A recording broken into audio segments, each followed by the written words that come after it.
speaking of Tapyowa NG32 experience, NG32 is a concession in the Okavango Delta. I get it. G32. It's NG32. Yeah. So it's a concession.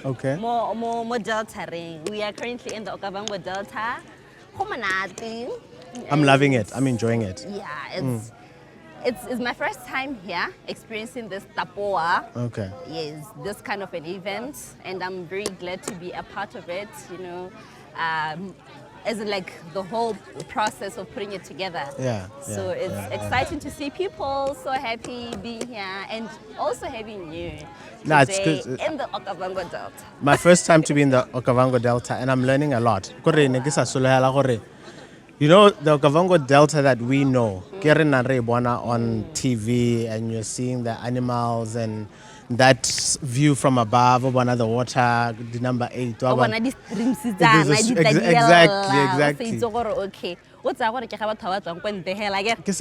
There are actual people who live here.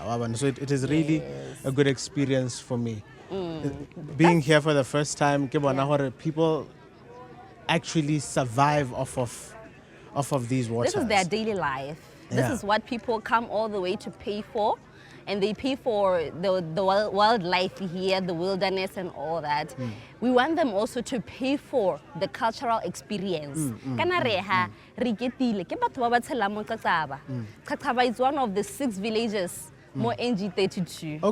Hey, NG32 in NnaLeWena, 6 villages including Boro, including Daunara, and many other villages that I can't pronounce. Their names. I couldn't say Xaxaba in the first place. Xaxaba.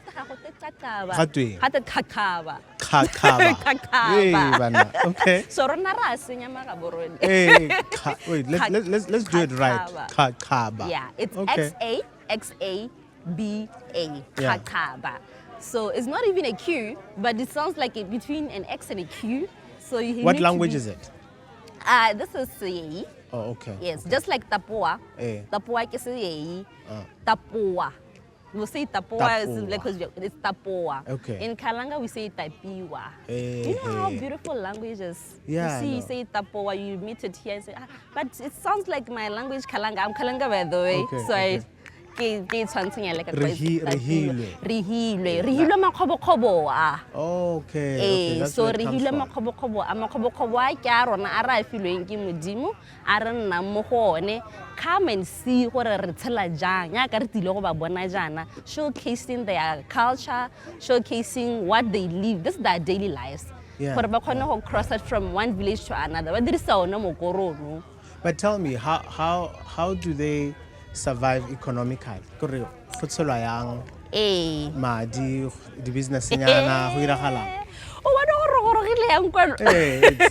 it's 3 hours, 3.5 hours almost. 3.5 hours to 4 hours, depending on the skills. So these people here, as you can see them, they're so fit. They survive fishing. There are fishermen here. The tapitilere ntalaka katapigong from Maung. They get them from here because they are from this area. Basket weavers. They weave basket. They take them into. I can how we have natural, resources. The reeds and stuff. Yes, the reeds, but they use those to weave the baskets. The fruits and sell them. So it's just so beautiful. They do everything. It's a way of life. Hey, look at this. This is what we are talking about. Wow. Hey. There we go. That guy's a light poker can't tell her what's our number one. What's our number one? Yeah. And because this is what they do every time. Hey man.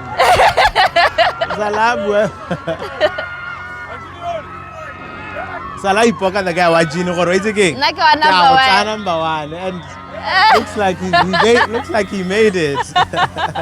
So it's working, and it's just so fun to be here. Yes. It's so refreshing because we don't see this on the daily. We don't see this every time.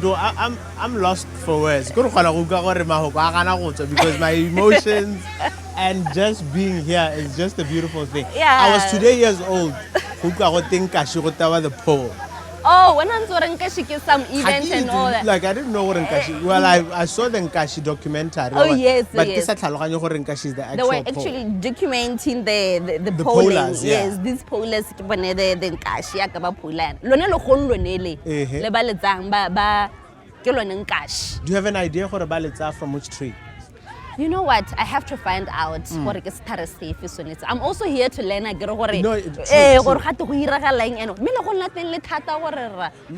think I heard or read somewhere. I'm not sure. Some of the people baba. We'll ask again. The mukoro is carved out of murula. Yes, but let me tell you about that one. Tell me. Mokoro in the olden days was carved out of lohong. I get now I get go preserve ditlhare gore se ka ra nna re khatha ditlhare re gompieno go diriswa this container e leng gore it's very light, a fiber glass kind of ke yone e leng gore it's a light mokoro o dirisiwang le mone bo mme ba neng ba tsena re ba tsenya mo competition mo gore ba reisa ba a ke re ga le rene ile mokoro a logong ka gore o bokete so kana ka ntse re thabologa yana le rena mo ba bangwe ntse go thabologa le mo Delta ring ba ba tshelang le bone they prefer lighter weight of course soft life yes. So this is as you can see, this is the fiber glass mokoro.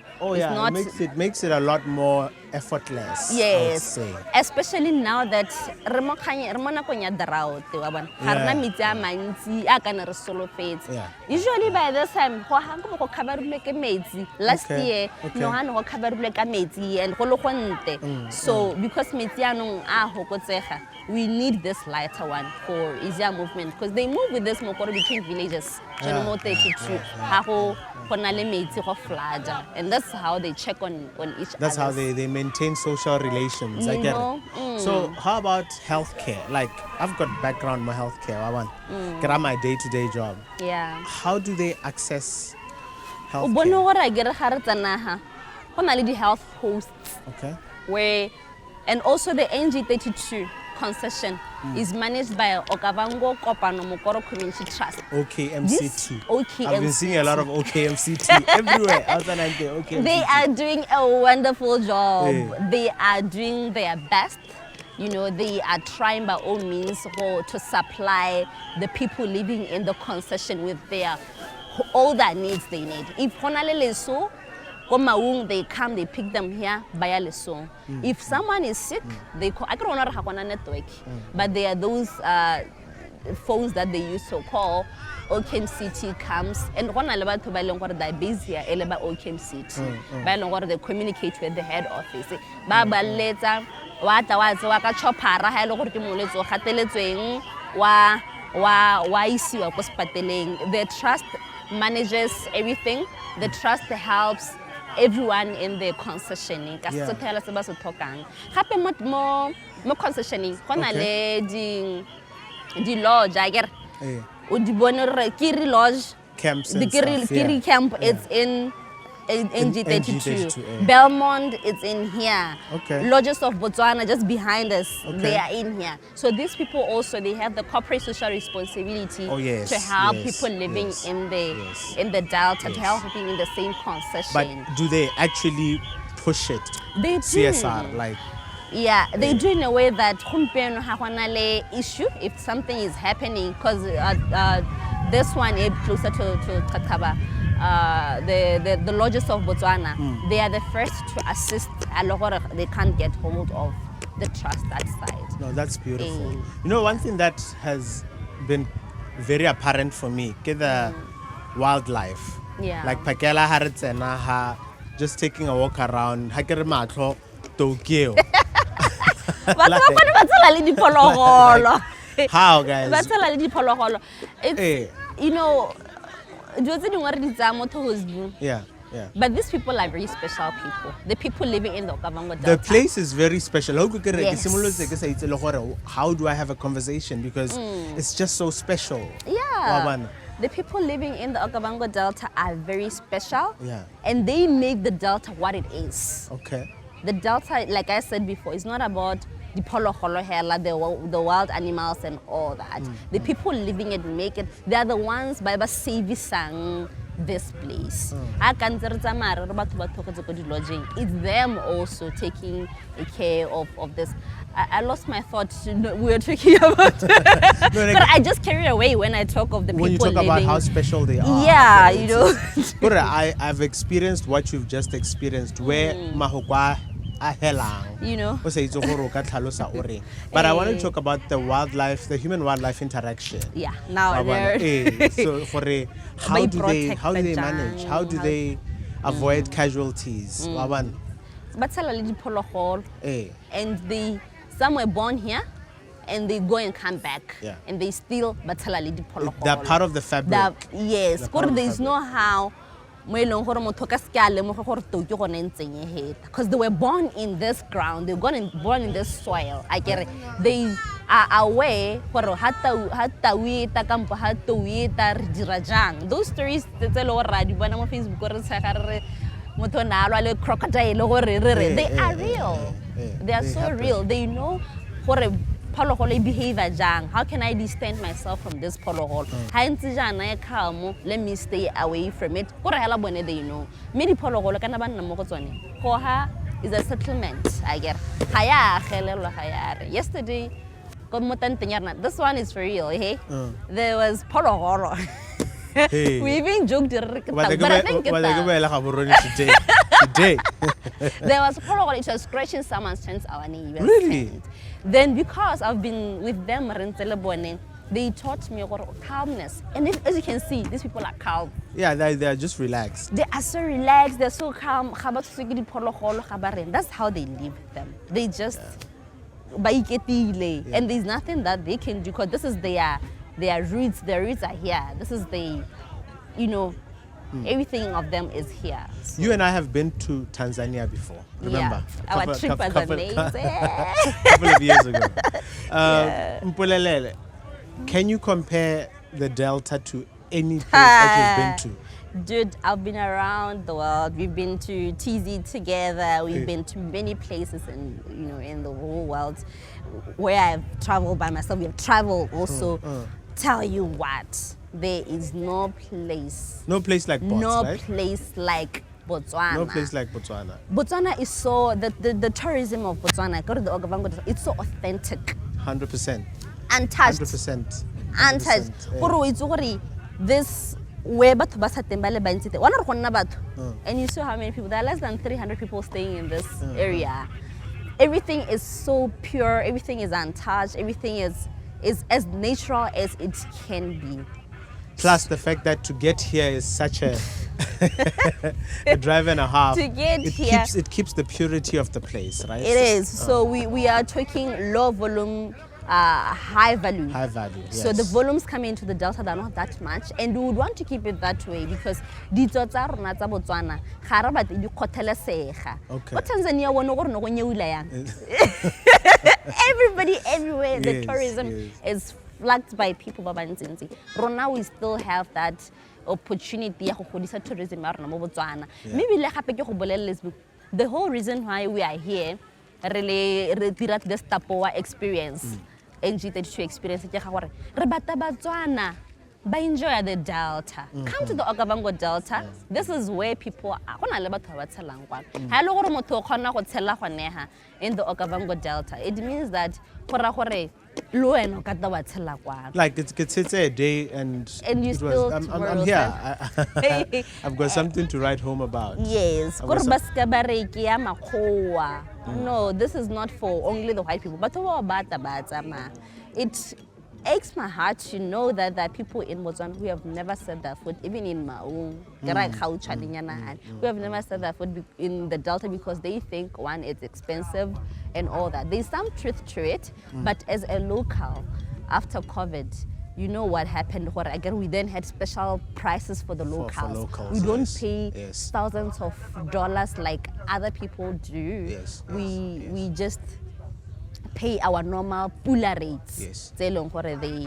They are for us, the locals. So we are doing this Tapyowa NG32 experience to invite Botswana. It's yearly. Every year this is going to be happening. It started last year, so for as long as Jesus comes, we'll still be doing this this Tapyowa NG32 experience, so that Botswana but the model tare. How it didn't cost you so many dollars to be here, didn't it? Yeah. But also, I think Ribuaka, the exorbitant prices, if I may call them that, you get to realize it makes sense because the quality of the wildlife here. Yes. Waban. Also, the trickle-down effect. Spend the US dollars here. Yeah. The people in the lodges, in the camps, the people Dude, from here. the customer service is top. But it affects, it benefits the person almost, if I'm saying it right. Because these are the people who work in the camps. These are the people who get the trickle-down effect of all those US dollars. I can understand why that expensive, but it also now makes sense for citizen prices. For the Delta,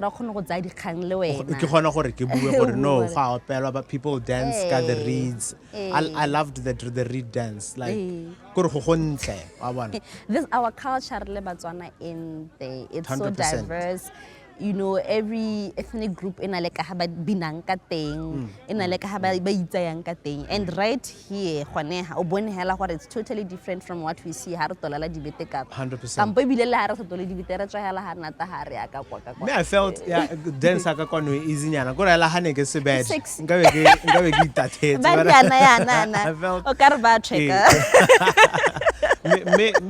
you get to realize Africa, we are more or less the same people.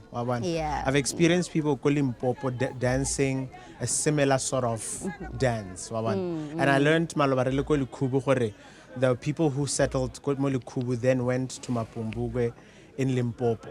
So you get to realize we are just the same people.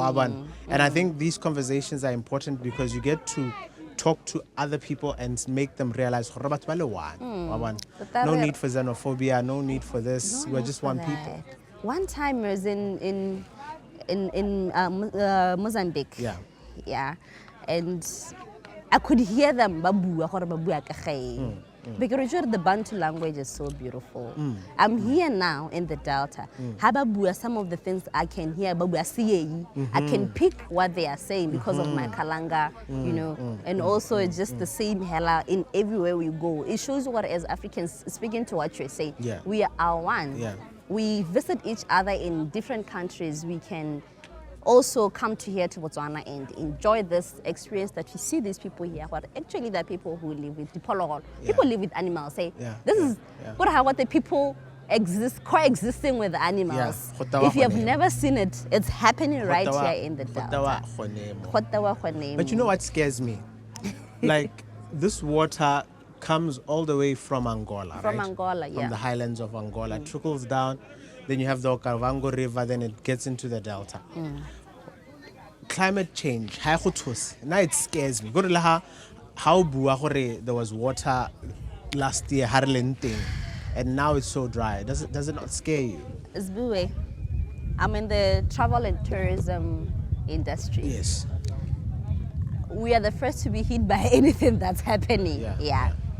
COVID came with the first to be hit, and now the climate change is real. We feel it. You feel it on a daily. On the daily, you feel it first. This is supposed to be a peak season. In Botswana, it is a peak season, and this is the time where we make a bit of our profits there because tourism is seasonal. So it goes. Now imagine this was supposed to be flooding here. You know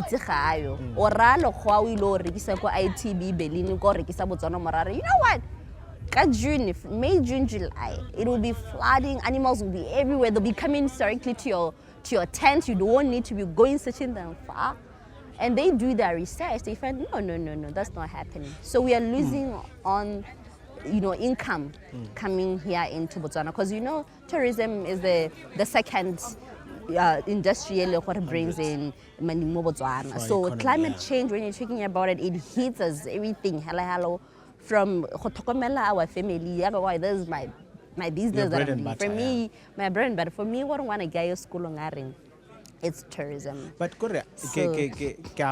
maybe allow me to class you at a secondary level as an operator. And imagine the primary. You said these people sell fish. They and it scares me. Like I fear for our tourism. Not only that, even for the person for their daily lives. Yeah. You are right. Yeah. You are so right. Because madinya na ba tshwarang. Tata ke se ka nya hatsa ke re madi a ba dira. No, but o nya hatsa ka madi a ba dira from tourism. For them to be able to sustain their families, for them to be able to put food in the table, tourism.